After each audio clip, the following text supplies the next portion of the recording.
چارسدہ کے علاقہ رجڑ میں پاکستان پیپلز پارٹی شرپو کی جانب سے ممتاز سیاسی و سماجی کارکن امیر خسرو خان محروم کی رہائش گاہ پر جلسہ عام کا انعقاد کیا گیا۔ اس موقع پر ضلعی general secretary Hamid Torangzai, labour wing incharge Faqir Hussain لالا، تپا رجڑ کے صدر طارق شاہ بچا، شمس الاقبال اور فہد خان عثمانزے سمیت کثیر تعداد میں پارٹی کارکنان موجود تھے۔ جلسے کے دوران امیر الملک خان نے اپنے خاندان سمیت پاکستان پیپلز پارٹی شرپو میں شمولیت کا اعلان کیا۔ جلسہ عام سے صوبائی صدر سکندر آیات خان شرپو نے کہا کہ صوبہ خیبر پختونخوا کے حکمران نے ان لوگوں کو بلا دیا ہے جنہوں نے ان کو اقتدار کی سیٹوں تک پہنچایا ہے۔ صوبائی حکومت نے 2.5 سال میں کوئی کارکردگی نہیں دکھائی اور نہ ہی لوگوں کے مسائل حل ہوئے۔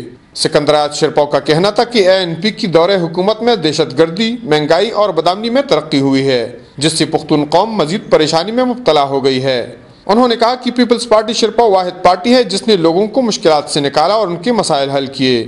حیات محمد خان شرپو قوم کی خدمت میں شہید ہوئے۔ جلسہ عام سے ضلعی صدر MPA محمد علی محمد، ضلعی رہنما برسٹر سلطان خان اور تحصیل نائب صدر ملک الطاف نے بھی خطاب کیا۔ کفایت اللہ، اے نیوز، چارسدہ۔